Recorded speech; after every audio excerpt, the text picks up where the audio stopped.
Have you ever felt like that you don't have the right card to attend a church? You walk into a church and you're like, you know what? I don't have the right card to be here. Like, I don't act right. I don't think right. I don't have like, I'm broke. I can't give anything to the offering that they pass around. I don't have anything good to say to anybody. For me, that's where I was when I first started going back to church. I was kind of crazy, and I was like, I need to not talk to anybody, because I was just getting sober.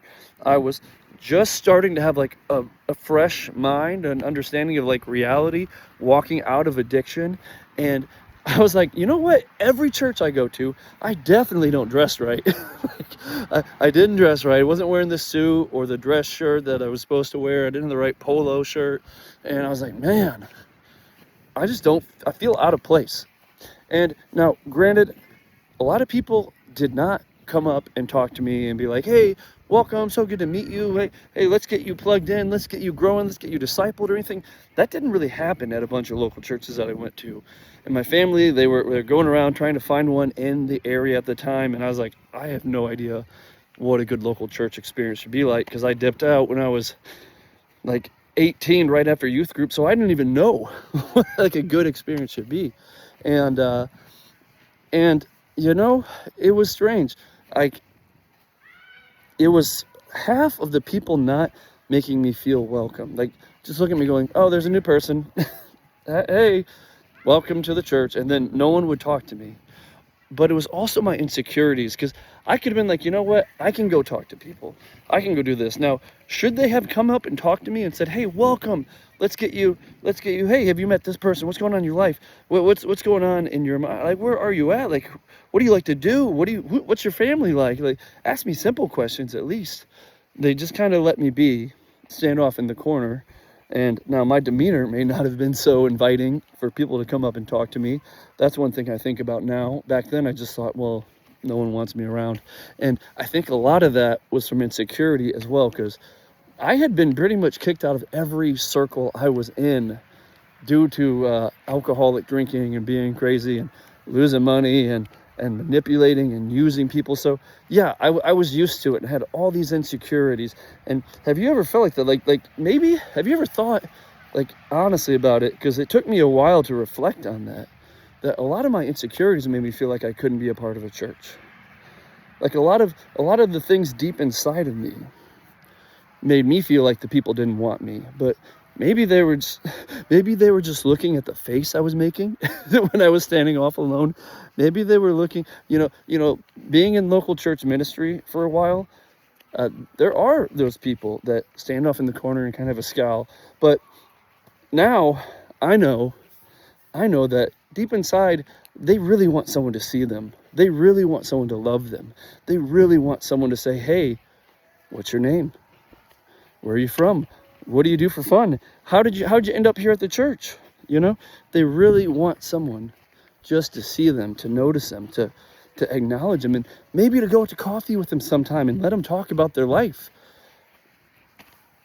So I've taken it upon myself whenever I'm home at church, when we're not traveling with Life Action, doing revival conferences, when I'm home at church and I see someone standing off in the corner, I make it a point to go talk to them.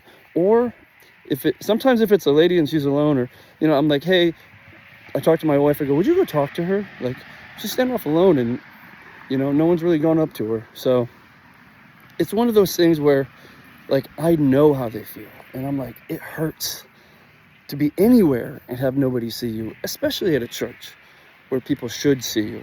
And this isn't like a rallying cry against churches.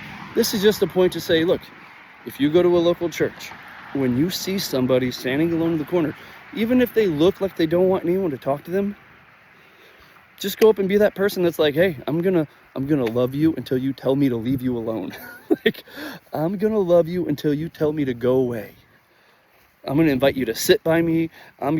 Hey, we got coffee over here. Hey, what do you like to do? Just inquire them. Here, don't say this though. Don't ever say, hey, is this your first time here? Say, how many times have you been to this church? Just say that, because they may have been there a few times and no one noticed them. And then it's like, hey, is this your first time? Like, no, I've been coming here for a month. Wow, nobody sees me. So definitely say, how many times have you been here? And they might go 1, 2, 3. I've been here on and off for a year. Like, oh, I missed you, but here we are now. Let's be friends, you know. So that is good, and I get to take that mentality into the churches we serve when we travel 8 months out of the year as traveling evangelists with Life Action Ministries. We do revival conferences, and I get to take that kind of thing. I get to train our team in that. Like, hey, see people, notice people where they're at, pray for people, love on people, and I get to do that too, and care for them, and I get to preach the word. My wife gets to love on people and care for them, and see where they're at and pray for them. It's this really sweet thing where, you know, there's one lady who my wife prayed for and talked to for a long time, and she came back on the testimony time. She said, I was gonna self-delete like that night, but you talked to me, you prayed for me, and someone finally saw me, and I'm not gonna self-delete. I'm not gonna throw my life away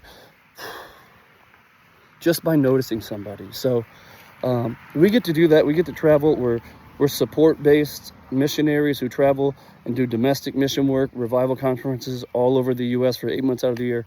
If you want to support us, the link is down below.